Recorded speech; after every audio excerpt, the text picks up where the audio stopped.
Good morning from Cusco, Peru, the highest elevated city in the world. Today we have a very interesting day. I'm going to be showing you the value that you can get here in the country of Peru for only $28. Everything you're about to see in this video costs $28.50. Every single thing. So let's begin. Now, this morning started off way earlier than I thought. Original pickup time was 4:10. I ended up getting picked up at 3:45, and we took a 2-hour bus from the city of Cusco to a little local city to have some breakfast. From here, it's going to be another hour and a half to the Rainbow Mountain, but not just to the mountain. We have to go and hike for about 2 hours at about 14,000 feet. So as we get off the bus here, you can see that there is a breakfast style buffet here. There's a bunch of other people's because all of the tours of this Rainbow Mountain go through the same way, but you can see there's everything from coffee to tea, bread, eggs. It's simple, but it's a little bit more than just a plain simple breakfast. And the tour is expected to last 12 hours. Divide 12 by 28 and you get $2.30 per hour. So breakfast is finished. We're about to get back in the bus, but you can just see that we are being surrounded by the Andes mountains here. You come to Peru, this is what you come here for. You come here to hike, you come here to do the mountains. And many people have this expectation that traveling everywhere is expensive, but no, it definitely varies. Peru is one of those places where I'm going to show you the value is here. So we've just got out of the car.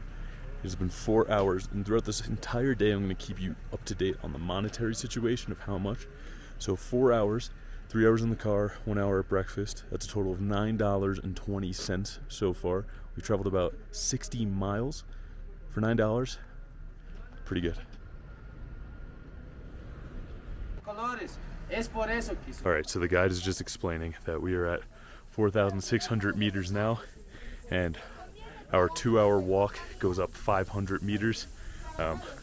This is the highest I've ever been, and you can already feel, without even doing any incline, the lack of oxygen. You can see the little village that we're going through right now. Off to the left is horses that you can take. There's alpacas over there. You can see the glacier snow at the top of the mountain. Beautiful.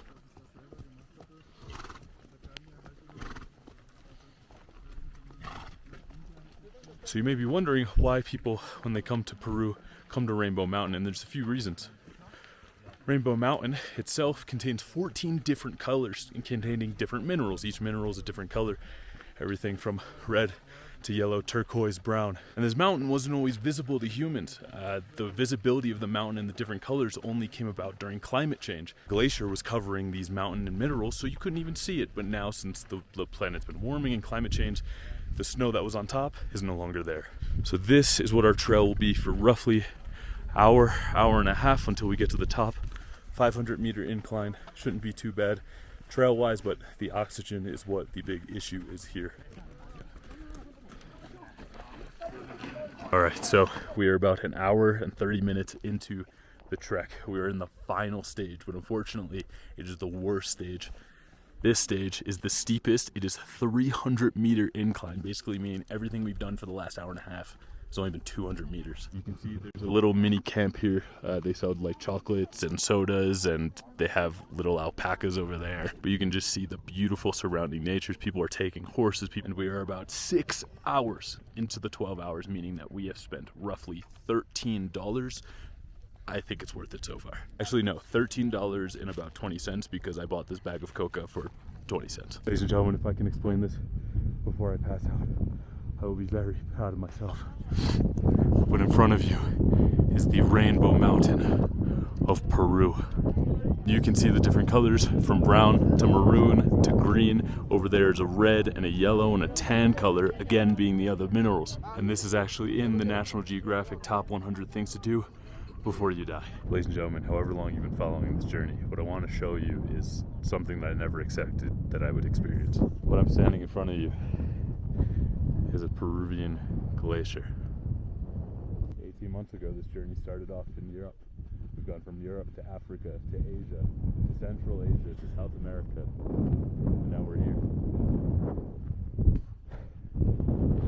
And this is one of the countries that I truly never expected to come to.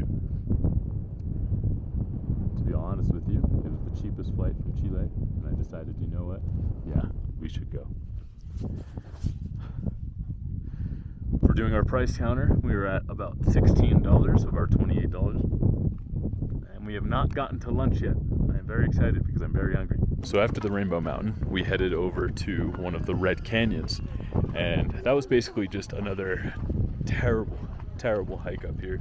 I started feeling the altitude sickness a little bit, but we've just gotten down. We are now at the vans, which are going to take us to the lunch. Remember, within the $28 we're spending today, lunch is also included. So as we travel back from the mountain all the way back to Cusco, we are going to stop off at lunch, but you can see that there are wild llamas and alpacas on the side of our car. We came back to the same exact restaurant that we did for lunch. Now, if we're looking at it value-wise, I would combine the breakfast and lunch, maybe a $10 value. It is buffet style, but here in Peru, you can get really good food for really cheap. For example, in Cusco, I've been having an appetizer, an entree, and a dessert for roughly $4. Food-wise, taste-wise, it's been better than here. But if we're just doing the calculations on that, let's just say the food is valued at $10. That means the entire transportation, getting our guide all the way up to the mountain, was only $18. This might be the best value in Peru. All right, so we've officially been dropped off in Cusco, and before we get back to the hostel and debunk the value and talk about their experience today, I want you to hear what a local Peruvian has to say about where we are. Introduce yourself, who you are, where you're from. So my name is Cesar. I am 25 years old. So I'm from Peru, you know. I born in Cusco. I like it, my work. I am your tour guide. So Peru recently has become a very popular destination for tourists. How is your feeling towards people coming to see Peru? So the Peru is a very miracle, man. I traveled in Peru a little times in Huacachina. I like it more Cusco, but the feeling for the person is just only you coming, you know, but don't have any more problems. Yeah. Just make us only good energy, guys. This is the ultimate. So you grew up in Cusco.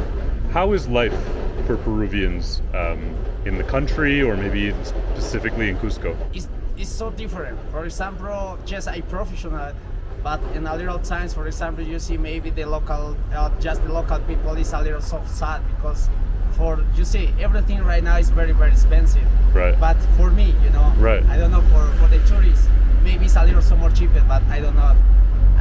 So the life in this area, I don't know, the money is all together. It's a little difficult. Sure, it's very different. Yeah. But it's depending the different positions, you know. I see that a little person is divided, or just is put in the 1 minute shop in the way, or just in this trail, right. Just is beating just only the beans, you know, just yeah. One sauce. Anything that they can sell to sure. To make a living. Exactly. If you could change one thing about Peru to help the lives of your people, what would it be? Remember, guys, in Peru is very corrupt. All the time you're working just only like working like this, and the good men just all the time like this. Don't have any more things for like this because my work or just my life is not very easy, you know. Right. I come on like this, step by step, because my first work is in the Inca Trail. I carry almost 50 kilos for 4 days, but exactly almost 6 years ago. Yeah. But right now I am the tour guide, but yes, it's not very hard for me like this, but I have some more respect for the more people, you know. Right, because you've been through it. You've sure. went through the system. Exactly. You've worked up to where you are at the moment. So more government help for the people? No help. Just all the people is working like this. Don't have any more options. Right. Just only like this. Right. And lastly, what is one thing, if someone has never come to Peru and never thought about coming to Peru, what is one thing you want them to know about Peru or Peruvians? So the Peruvians is not very crazy. It's not very okay. It's not very angry. No, guys. It's all the time. It's helping. Just maybe you ask the one question for me or for just the different persons. The Peruvian people, he said, okay, it's like this. You know, I help you all the time. This is the idea for the one Peruvian people. Is help you all the time for the other persons. It's much better. This is the life. This is helping others. Yes. Wow, amazing. Brother, thank you so much.